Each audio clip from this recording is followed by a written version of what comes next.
What's up, everybody, and welcome to another episode of the P.R.A.I.S.E podcast. My name is Eric. I get the pleasure of hosting this podcast every week, and it is so good to have the P.R.A.I.S.E podcast family here for another episode. And, of course, my co-host is in the house. It is the Brooke Paninsky. She's here. She's ready to go. She's dreaming of Mexican food. It's almost lunchtime, but we are super excited to have this conversation with you all today. Of course, we love our P.R.A.I.S.E podcast family, and we love you guys because, one, you take the time out of your busy schedule to hang out with us and listen to us, but also because you guys leave ratings and reviews, and that just helps this podcast get seen by more people, and we greatly appreciate that. And we always appreciate when you guys share this podcast on your social media, and to those that maybe need to hear the conversation that we have, we are always very thankful for the ways the P.R.A.I.S.E podcast family interacts with us and each other, and we seriously do. We love you guys. We thank you all for your support and your listening.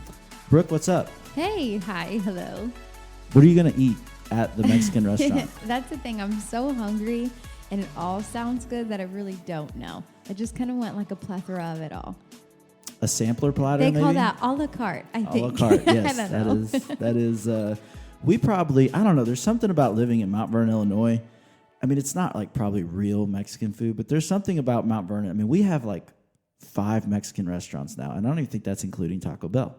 And we have 2 of them. We have 2 Taco Bells. Yeah. I mean, we like our Mexican food here. Mm-hmm. And I would say at least 3 days out of the week, that's what I eat. Yeah, as you should, because it's delicious.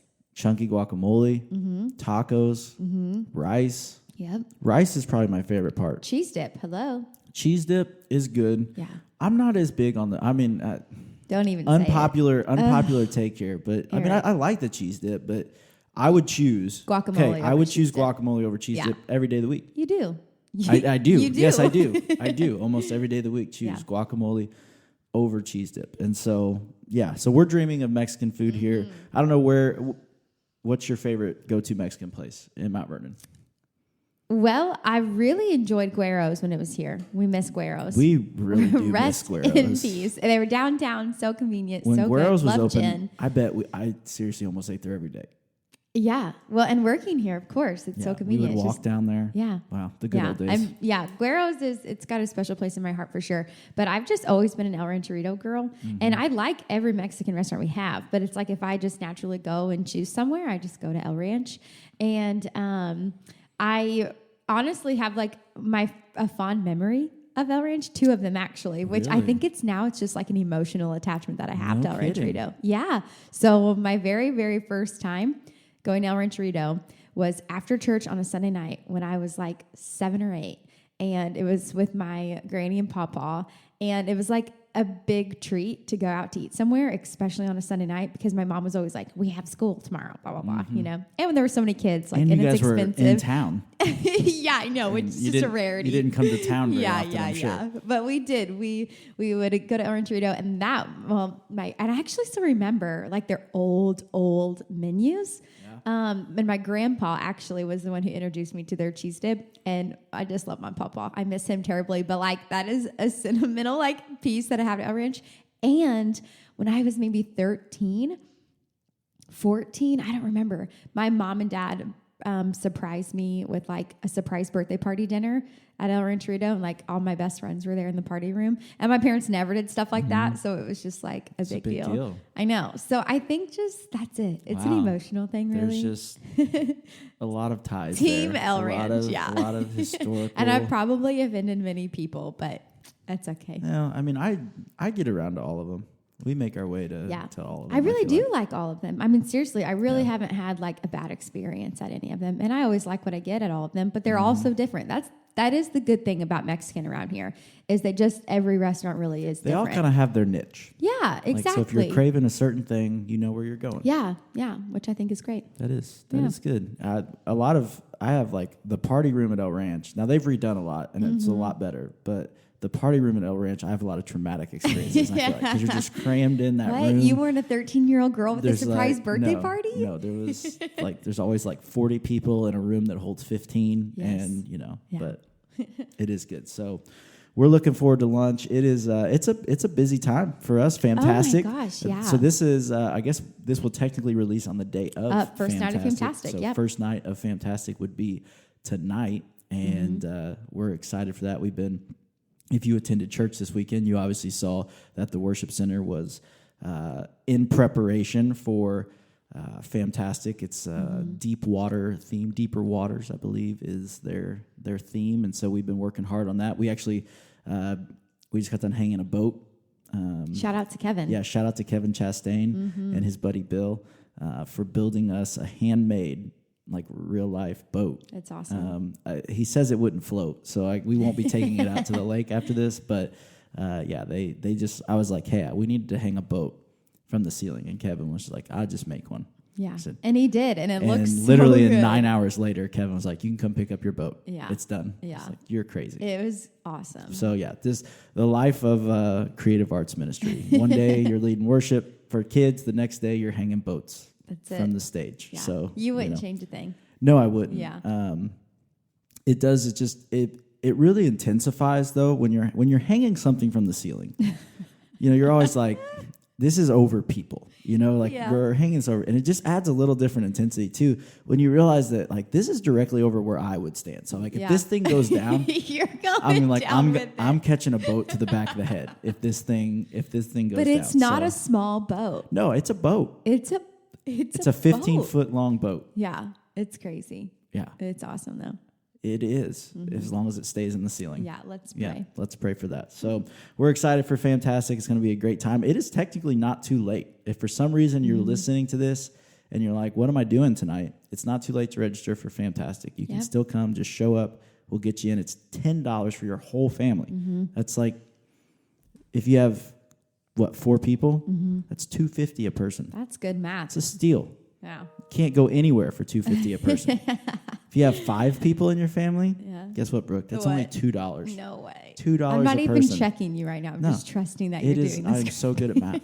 10 people, a 10-person family, Brooke, like your Amish family could come for $1 a person. Whole dollar. $1 a person. That's amazing. Yeah, it's good. so. Well, my whole family is coming. That's great. Yeah, perfect. We're all going to be here. We have our T-shirts ordered and everything. Yeah, yeah. You're only going to pay $2 a person. It's pretty amazing. That is awesome. Yeah. So you should come to Fantastic. It's one of our favorite couple nights of the year. So we appreciate just all the work that goes into that, and just getting to. We'll get to lead worship with a bunch of families and kids, and it's always a blast. So I'm really excited for that. That being said, if you listen to the Praise podcast, you know what's coming next. It is Song Spotlight. Every week, we like to give you guys just a little glimpse into the music that Brooke and I are listening to, so that maybe if you're one of those people that feels like you're in a rut of what you've been listening to, maybe we can spark a new idea for somebody for you to check out, and you can add this to your worship playlist that you listen to when you're working out or driving to work or just sitting at home. So yeah, Brooke, I'm going to be honest. This was an adventure for Brooke to narrow down on what song she wanted this week, but she's done it. So Brooke, take it away. Yeah. Okay. And I really don't even know if I've done this one before, but I thought, it doesn't even matter. If so, I'll just say it again. But my song is You Have My Yes by Marianne George. And she is, this was off of an album that she did individually. Like, so she's a Maverick City girl. Like, she sings and leads and tours with them. But this was her own album. And yeah, it's really good. The lyrics right out of the gate are really cool, because it just paints a picture. But it says, you can have my cares, you can have this world's distraction, you can have my eyes, you can have my full attention, I just want you. You can have my heart, you can have my full devotion, you can have my song, you can have my endless worship, I just want you, I just want you. And the chorus goes, Jesus, Jesus, how can I ever thank you? Jesus, my freedom, how can I keep from praising? You've been so good to me, you've been so good to me. And I just really like this song because it's just very, like, I don't know, just has such like a Thanksgiving feel, like just this adoration. And it's an upbeat song. It's like a really cool, like boppy song. I don't know how to, maybe not boppy, that's not the right word, but it's got a really cool rhythm to it. It's not too upbeat, but it's upbeat enough for me. And it's just, I don't know, I just really like it. It's just kind of I don't know, like this really sweet, tasteful, simple, like, I don't know, lighthearted song of surrender, you know? I just like it. Yeah. So it's kind of my go-to right now. Good for you. Yeah. I could keep reading it, but I won't. You should just. You've got all the lyrics. I do. Yeah. They're good. But anyways, what about you? Well, I'm taking a cop-out approach, and I can't pick one, so I'm just picking a whole album. It's technically an EP. If you have listened to this podcast before, you know that I'm a big Sean Curran fan. I just love his writing, his style, his just the beanies he wears, everything about the way he doesn't brush his hair. The way he doesn't. If I had hair and I could grow it like his, I wouldn't brush my hair either. He wears cool hats. Guy. He just, I don't know. He feels like a cool guy. But he's just unapologetic, and I can really appreciate that. And I feel like that is also why you like him. Yeah, he's just unapologetically himself. Well, and I've been in a room that he leads worship in, and it's so good. And just he leads. And multiple times. Yeah, I love the way he leads. Yeah, he is I don't know, he is just a worship leader. Yeah, like he knows how to direct a room. He knows how to lead a room. He knows how to facilitate just moments.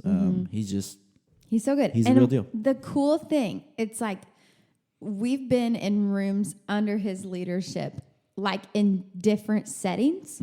And the first one, I mean, that obviously you can think of as Passion. And of course, that's like this huge, large scale kind of event. And then like we were at Passion City, like CA, Creative Arts Conference. I always forget what it's actually called. And he was leading worship, but there's just, I mean, this is just their church. It's a fraction of the size of Passion Conference.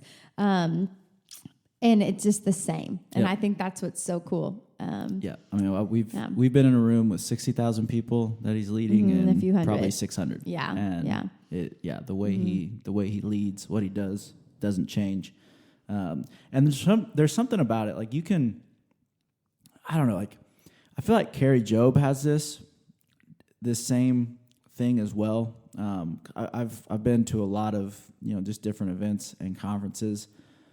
But like, there's something about when certain people get on, they come up to lead, because like, especially something like Passion, there's just constantly people changing in and out. Yeah. But like, you can physically feel the atmosphere in the room change. Like when I remember watching, I wasn't even at Passion this year. I was just watching online. Yes. And when Carrie and Cody came up and led, and when Sean led, like even just online, you could physically feel that there was just a different atmosphere and different just environment that they brought to it. It was just like you just knew like this is on, like this is about, like it's about to be like it's on, like this is about to be a throwdown. And so, anyways, all that to say, Sean just released a new. He just released it's called Cafe Sessions, which I'm a sucker for a good like. Stripped down, acoustic, done well, like I love that. So he just released an EP called Cafe Sessions, which he's got like Phil Wickham on it, Cody Carnes is on there, several other people. But he's got like 1,000 Names, which is one of my favorites. Worthy of Your Name, which is a song that, I mean, is so good and lyrically is so powerful. And it's one of his older ones, but man, it's so good. So he did that one. Catch Me Singing, Shake the Dust Off, Ways. Ways is another one that so good, and then Bigger Than I Thought. If you attend our services, you've heard a lot of these songs before, but he just does kind of a stripped down acoustic version of all these songs, and specifically the 1,000 Names one. Like him and Phil wrote that song, and then they did it together, and they just did so good. It's so good. The harmonies are spot on. Well, as you're talking about, I just downloaded it to my playlist. So it's really good. So if you're looking for something, if you're looking for something that's maybe just a little different vibe or whatever, and I had a hard time, Brooke, because there was this other one. I actually posted this one on Facebook. I was just going through, I don't know, every now and then you get down like the YouTube rabbit hole where you start on something and you're like, well, let's see what video comes up next, and you get going. And I stumbled across it was Hillsong, but it was Brooke Ligertwood was leading, and she was leading the song. It was at one of their conferences, but she was leading "Breathe," which is "This Is the Air I Breathe." You know, I'm blanking on the words, but it's this is if you know old music, you would know it as "This Is the Air I Breathe," and I'm desperate for you. You know that part. And man, that song just I bet I watched that song 10 times that night. It was so good, and it hit home. It was good. Yeah, it was like 11:30. My phone goes ding. Yeah. I was like, Brooke needs to hear this song right now. And it was so good. And that song is so good. I have a lot of memories attached to that song.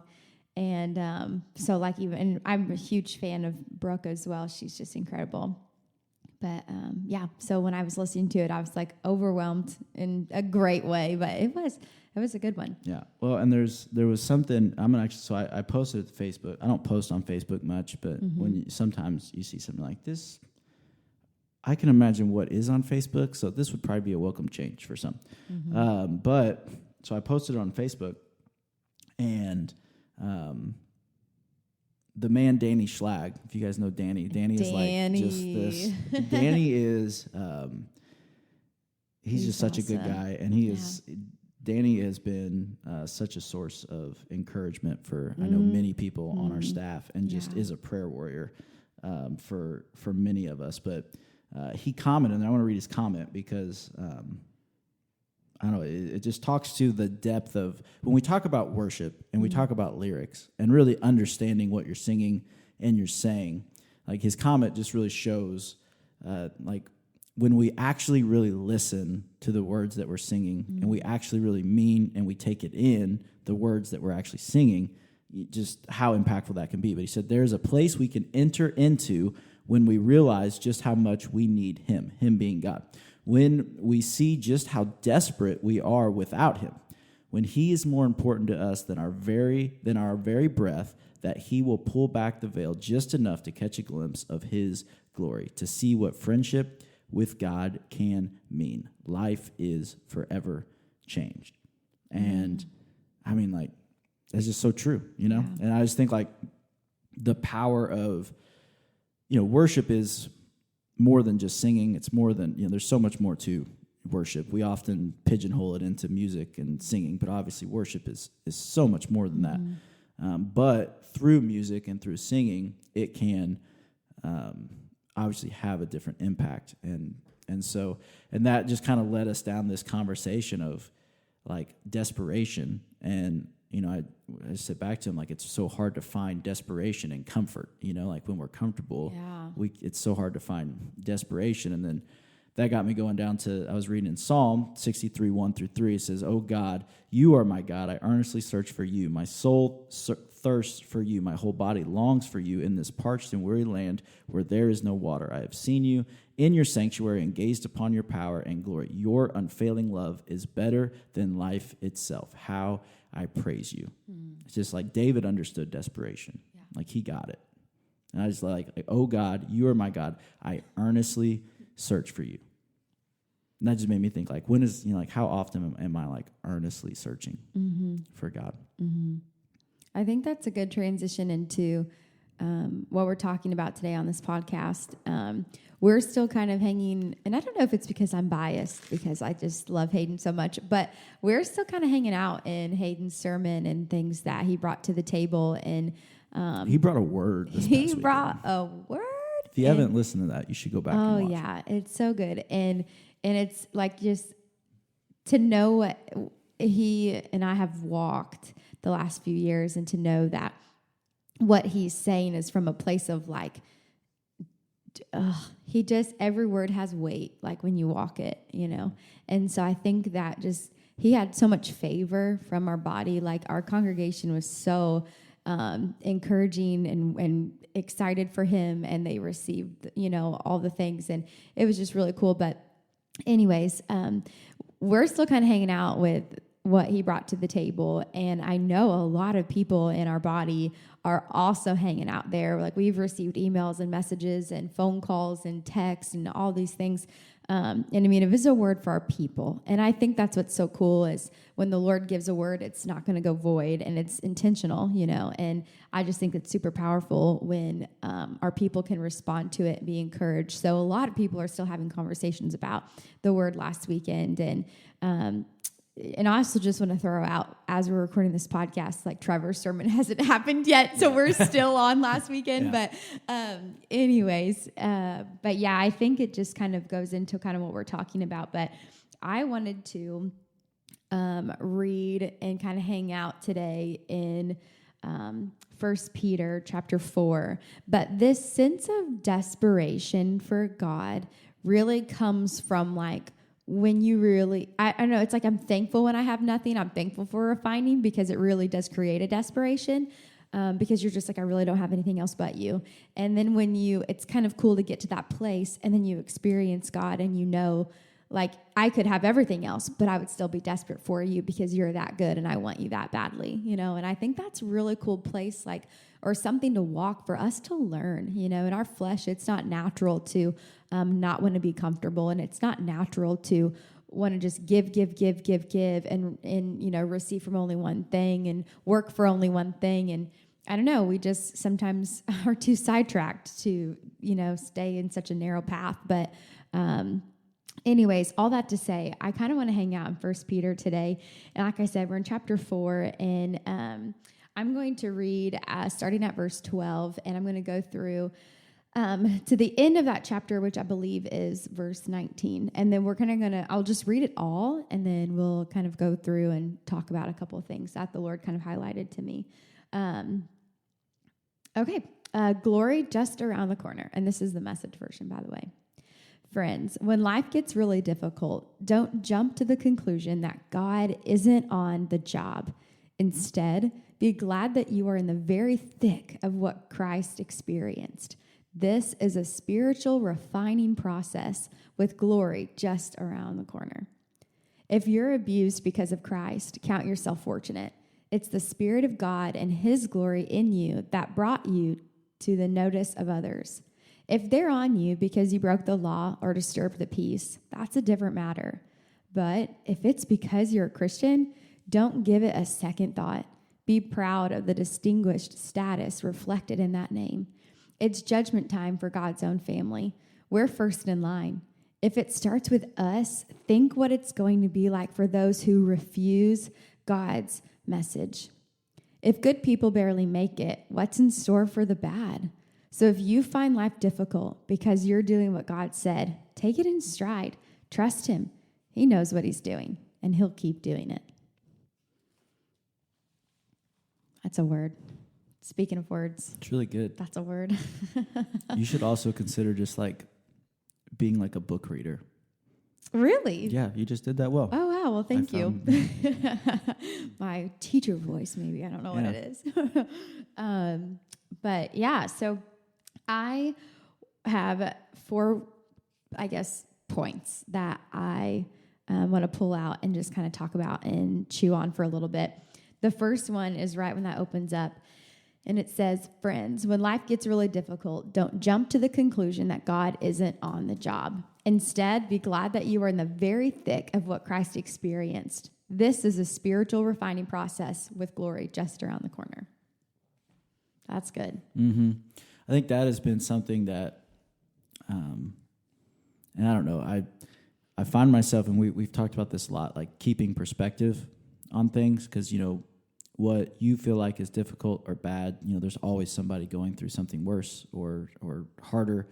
But I think this has been something for me that God has really been teaching me, is really to appreciate those seasons. Yeah. Like to embrace them, appreciate them, understand them, not for, we know life's going to be hard. We know being a Christian's hard. Like that's just part of the gig, but not just saying like, oh, it's just going to be hard, but really appreciating them, the season for what it is, and seeking out what refining God is trying to do to me in that season, and not just being like, all right, I just got to hold on, grip, and try to get through it. But okay, what is what's the message? What am I supposed to learn? What should I be taking away from this while I'm in this? Mm-hmm. And so that's something for me. Trying not to jump to the conclusion that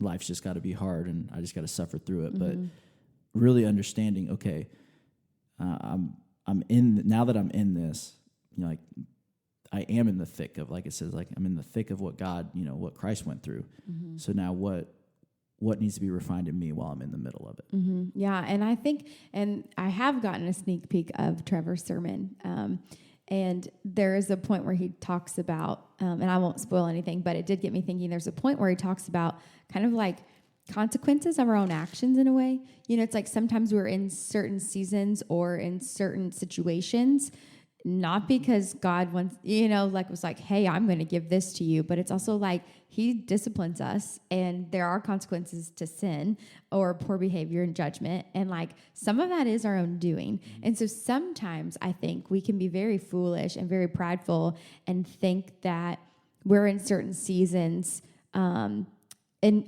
we don't want to take accountability or like we don't want to take responsibility for why we're having to navigate hardships or, difficult situations. But it really is just a product of our decisions that weren't prayerful decisions or that weren't humble decisions or that weren't obedient decisions.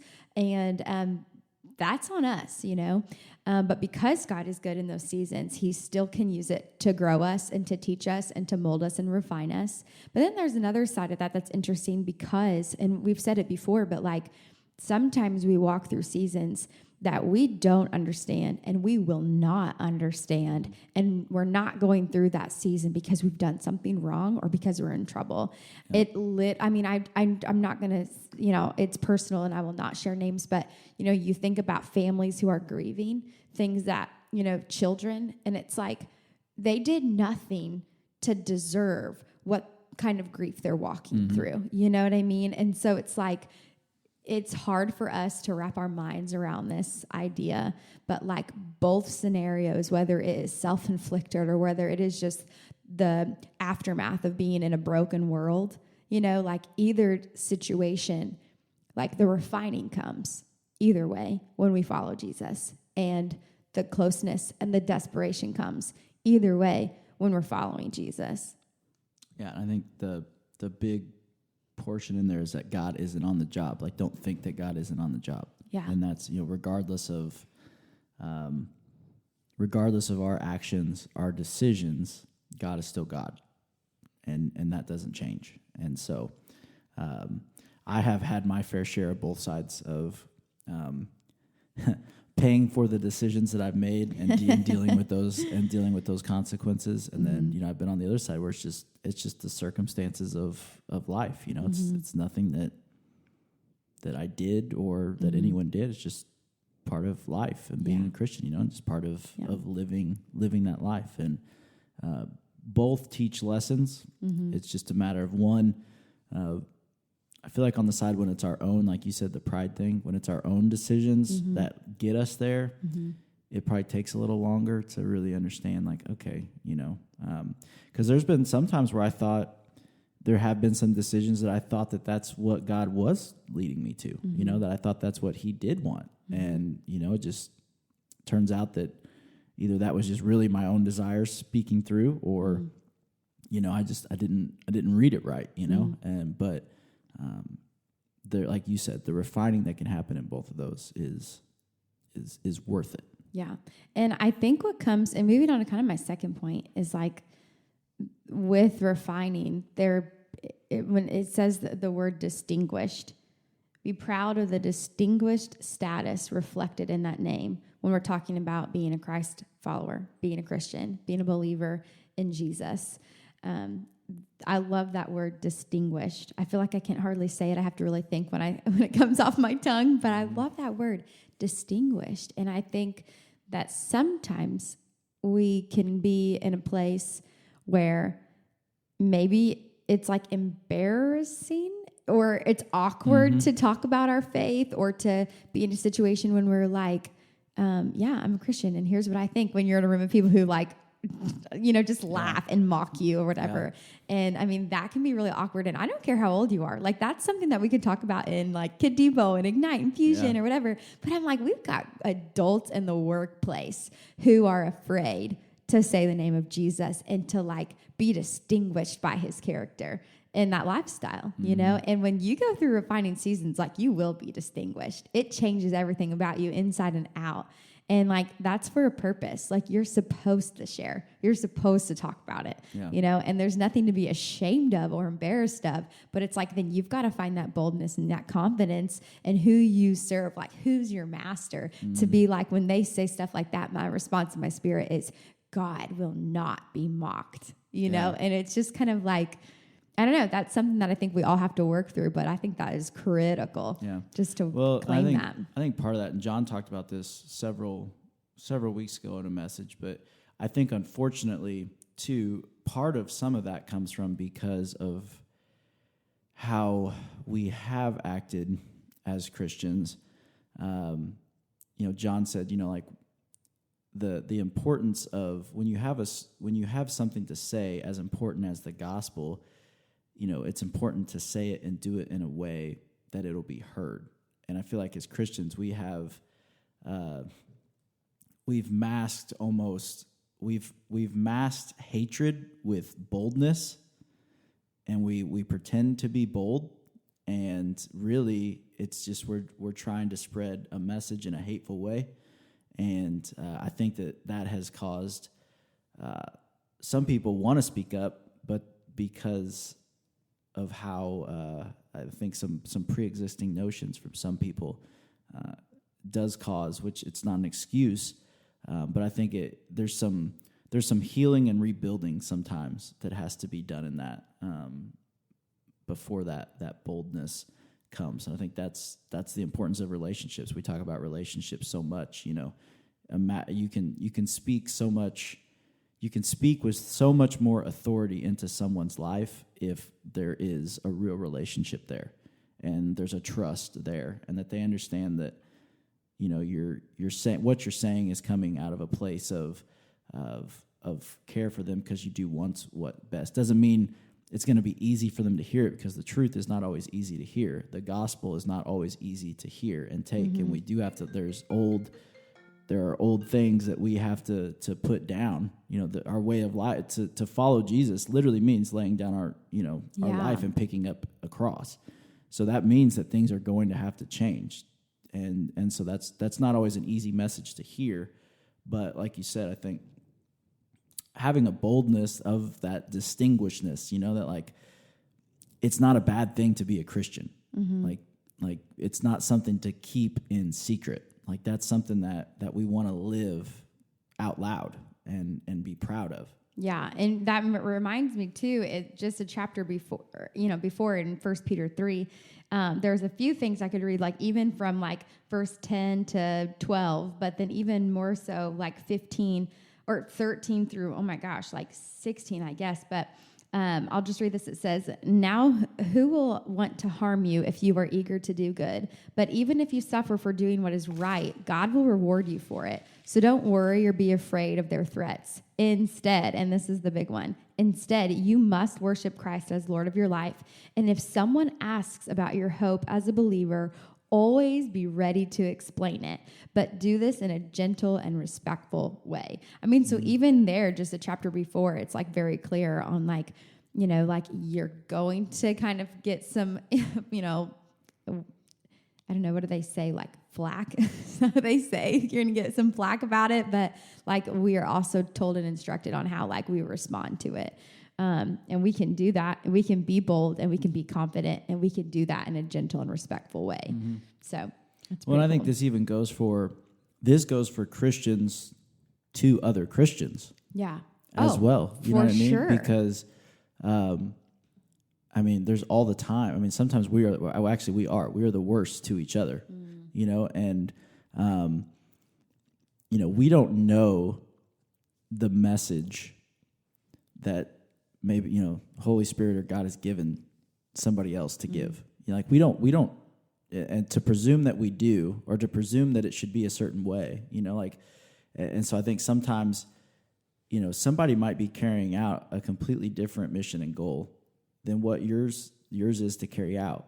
And just because it's different doesn't mean we have to attack that and tear it down. Mm-hmm. And so I think sometimes it even feels like there is a distinguishedness to Christians among Christians. Like if there's other, they don't know what you've heard. Mm-hmm. They don't know what you've been told, what you've read, what you feel like, God is directing you towards. Mm-hmm. And I think sometimes we now obviously if somebody's just doing something in direct conflict with the Bible, then that's a different story. But we nitpick so many little things sometimes, and it just gets us so off course. Amongst as just a like Big C church. Yeah, for sure. And that kind of leads us into like this next chunk that I want to talk about, because it says it's judgment time for God's own family. We're first in line. If it starts with us, think what it's going to be like for those who refuse God's message. So, and then it says, if good people barely make it, what's in store for the bad? So 2 things here then. A, like the capital C church, like God's people already, like judgment day comes, discipline comes, all the things come. But then I think too, like mercy, those who refuse the word of God. Like you were just talking about, the gospel is hard to hear. And there was something about the word refuse that was very powerful to me. Like it just kind of just got me right in the gut. And so when you look up the definition of refuse, it's a verb, which then obviously means verb is action. It's what you do. You show it. It's a choice. So like you are choosing to refuse or to not refuse something. And the definition of refuse, which I know it's a word we know, but this was interesting because it said, it's a verb, and it says that one is not willing to accept or to do. I mean, whoa. Like when you think about that in the framework of accepting Jesus, accepting the gospel, accepting the truth, like it says you're not willing. Someone who's not willing. And I think that's just very raw, and that's just very honest. Yeah. And, we can have all these reasons as to maybe like why we don't believe, or we were hurt and here's the reasons why we just don't accept, or we can sugarcoat it and make it sound good of like, well, I respect that you believe what you believe, and, you respect that I believe what I believe. And it's like, no, you refuse the truth. And the Bible is very clear about what that means. And you refuse, which means you're not willing. Like you're not even willing to go there. You're not willing to hear it. You're not willing to receive it. You're not willing to try. You're not willing to read. You're not willing to do the work to fix what you need to fix. You're not willing to, and I'm like, when you think about that and you think about obedience versus not willing, I mean, that is 2 completely different pictures and 2 completely different paths and 2 completely different outcomes in somebody's life. And you get to pick which one you want to be. And that's for Christian people, and that's for people who are non-believers. Like Christian people, like we believe God, sure. But like, how many of you refuse to say yes? How many of you refuse to swallow your pride? How many of you refuse to not be comfortable, or to, to remain stagnant in whatever, like you refuse to not accept it because it's not what you want to hear, or you refuse to not, change your mind and gain a new insight on something because it's not how you were raised to think and believe or behave, and it's like, there's a not willingness there, even in the capital C church, that causes so much damage for the capital C church, for the kingdom of God, but man, for your own life. And I think that is just something that like gets me going, it's just like, it's completely 110% our own responsibility. And we are given 110% the free will and opportunity to pick which kind of person we want to be and to pick what kind of, believer we want to be. And ultimately, like, I would rather be miserable and obedient than comfortable and unwilling. Yeah. And I think because it makes us feel better as Christians, we downplay the choice behind of a lot of things. We want to make it more about a feeling of things, so that way when we don't feel it, we can be like, well, maybe God's just not talking to me right now, or I'm just not hearing anything, or I'm not feeling anything right now. So I just must be in a season of waiting, or, like we want it to be more about feelings than we want it to be about choice. That'll preach. Because when it comes down to a choice, yeah. When it's about that, which is what it's about, then we start to realize all the times that we refuse and all the times that we make the choice to not. I got to go to CIY for a couple days, and I got to a couple high school students just asked me. They're like, they pulled me aside and they're like, Eric, we have some questions about just worship in general. I was like, okay, yeah, let's talk. And they said, like, why does it? Basically, their question was, which this is one of the age-old CIY questions, if you ever said, but like, they're like, why do I feel so different worshiping here? Like singing in the music part. Why do I feel so different worshiping here than I do back at home? And I said, well, the key in your question there is the word that you chose to use, and the word you chose to use was feel. If you're waiting to feel something in worship, then you've already missed the boat. I mean, worship is not a feeling. It is not. It's not waiting for the low end to get to a certain point that it kind of gives you that goosebump feeling, or for a certain lyric or a big dropout, or for you to feel something. Now, can you feel something in worship? Absolutely, but that's not what worship is. Worship is a choice. Yeah. And worship is saying that regardless of my circumstances, what I want to do, what I feel like doing, what's comfortable, what I like, what the person next to me is doing, what the people around me are doing, where I'm at, who I'm with, like, it's about zero of those things. It is about a personal choice. It is being willing. Yeah. I mean, we sure. make every day, every second, we are making this choice, whether we will worship or not. It is a 24/7, 365 constant decision and choice that we are making. And we like to talk about the feeling side of it more because that masks the choice side, which is, if we're honest, we say no, we refuse a lot. I think if we're honest in, a worship service, how often are you saying yes? How often are you refusing because you want to be mad about something, or you want to not like something, or you want to this or that? Like, our worship, like, one thing I love to remind people, my worship, Brooke's worship, and whoever, if you go to another church, whoever leads your worship, my worship does not count for you. Like, my worship is not, it doesn't count as your worship. My worship is my worship. It only counts for me. It's my decision. That's all I can make is my own decision. You have to make your own decision. And I just think that's a big part of this, just the word refuse. So I think, obviously, on the one side, non-Christians, there are people definitely making that decision, that are obviously they are not willing. But that also applies to Christians as well. Just because we've said yes, we've accepted Jesus, we've been baptized, doesn't mean we've checked all the boxes and it's just time to sit around and wait. Like, there's still a daily decision. And as it says down there later on in there, that it's going to be difficult because you're doing what God said. So I don't know. There's my soapbox for today. Yeah. Well, two things that I wrote down while you were talking is, the first one, I think, again, talking about, well, like you're saying, it's a choice, but it's not only music, like how you mentioned earlier, and it's like, and that's exactly it. How many times are you called to, like, go do something outside of the church, or whether it's for somebody else, or whether it's something personal with just you and the Lord. And, your act of worship, is time with him, and it is obedience to him, and it is speaking to him and listening to him.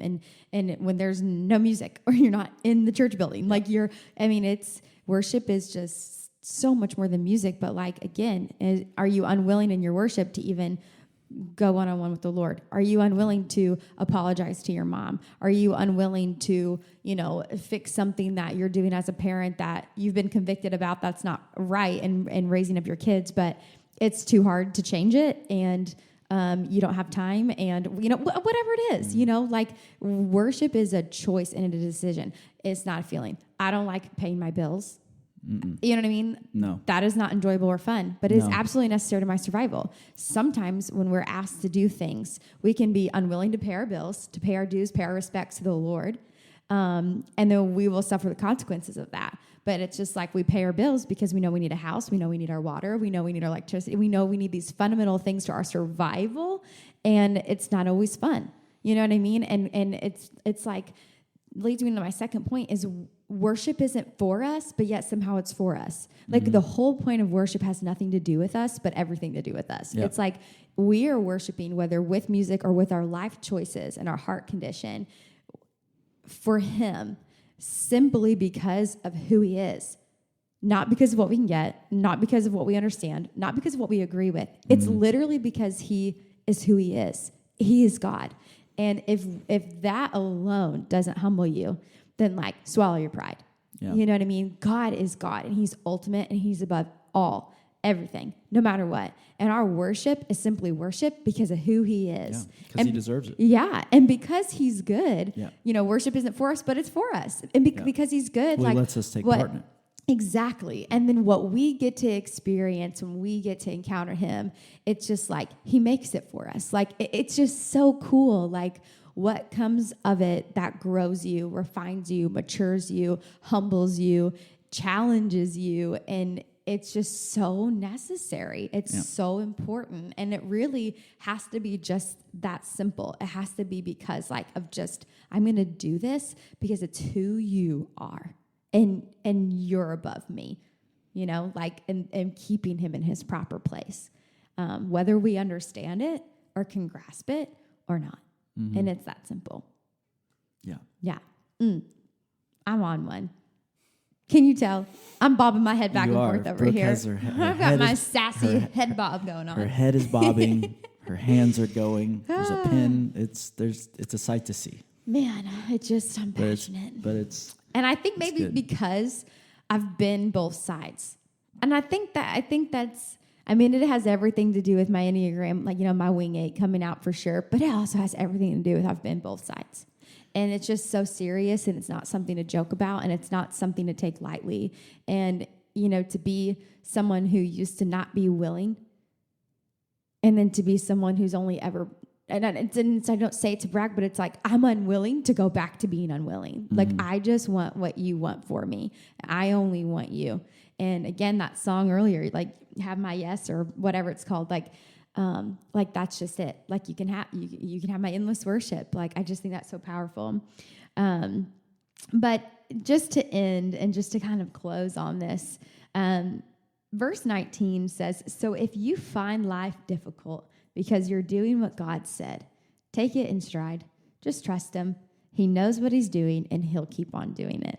And I think when we move from a place of unwillingness to a place of being unwilling to be unwilling anymore, that's when we just experience the glory that's around the corner of just who he is, and what it's like to belong to him, and what it's like to be taken care of by him, and what it's like to just worship him and be obedient to him and chase after what he has for us. And and of course we're going to have ups and downs and everything in between, but he knows what he's doing, and there's nothing that will stop him from doing what he does. And we can just hang our hat on it simply because it's who he is. Mm-hmm. Yeah. And I think that's where I get a lot of, pretty much all. Any confidence and any determination, any stubbornness, anything that I have in specifically ministry, I have only because, one, I know that I am where I am only because God put me there. Amen. Certainly not because I wanted it, I asked for it. Mm-hmm. And so because of that, I have developed a trust for him that I had never honestly had before. And I think it's because I am for probably the first time in my life actually really in a position where there is so much out of my control. And there is so much that I am not qualified for, and I am not, that only he is, that only God can do. And I find that when I try to take back the reins, or I try to take control, even just a little bit here, it immediately, I can feel that pushback of like, no, you need to just trust me. You need to just trust me and trust that I know what I'm doing. Yeah. And just let me do it. Yeah. And it's super hard. So hard. Hardest thing I've ever done. Yeah. Because you don't know. You don't know what's next. You don't know what's coming. But at the same time, it's the most at peace I've ever been. And it's the most unstressed that I've ever been, because I don't know, and I don't know what's coming, and I don't know why, and I don't know a lot of things, but I just know that he knows what he's doing. Yeah. And I'm just, I think, finally understanding what trust like that looks like and feels like and is. And it's worth it. That'll preach, Pastor. That's a word.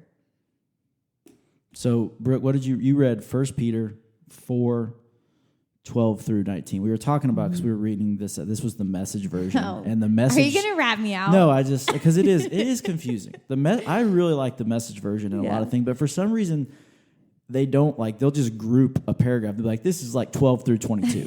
So you just figure out what verse it is. I'll just wrap myself out, because why not? But I was reading it to Eric before we started, and I was like, hold on a second, where even is this? And it just takes me a minute. And in my chapters in my Message Bible are a very light shaded gray. So I'm like, where even is it? And then I'm like, you have to look on the side of the page for the chunk of verses that it is. So I'm like, I think it starts at verse 12. I don't know. No. It's confusing. But if you want to dive deeper into that or read that in your own version, like I said, we read that out of the Message version, but it was 1 Peter 4:12 through 19. NLT is a really good version of this passage as well.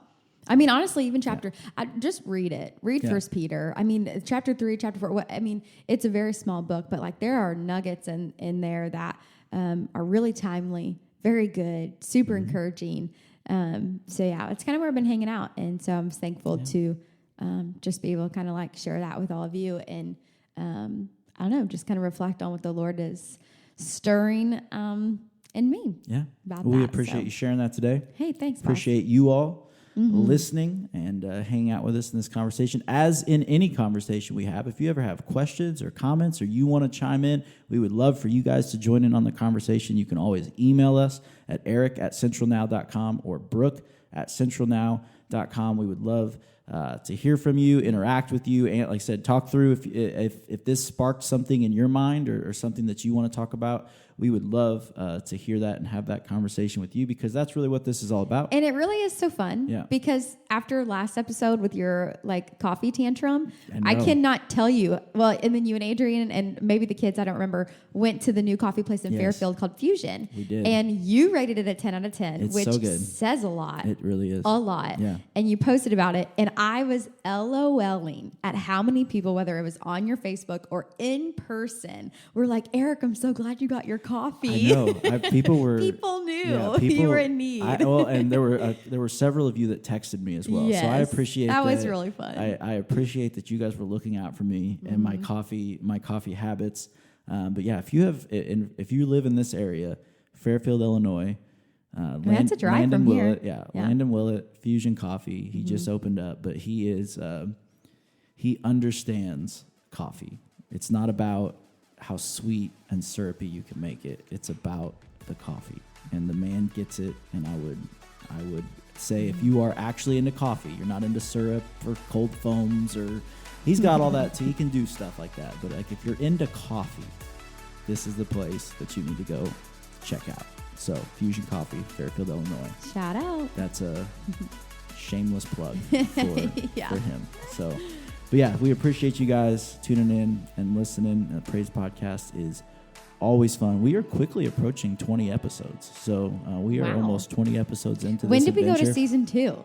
I don't know. Probably episodes ago. Maybe. But I don't think we ever I don't know how that I don't works. know how seasons work. We don't know what we're doing. We're just recording things and putting them out there, and you guys, for some reason, listen. So we appreciate that. Again, your ratings and reviews, if you could leave those for us, we always appreciate that. And again, if you could share this podcast on your social media or with a friend or family member who maybe this conversation would be good for them, would encourage them. That is our goal, is to be just giving you guys an opportunity to join in on conversations that we would be having, whether these microphones were in front of us or not. We just let you all tune into them, and we love that you guys do that. So thank you all for listening, as always. And as we always say, let's be people that in every way and every day bring the praise. We'll catch you next time.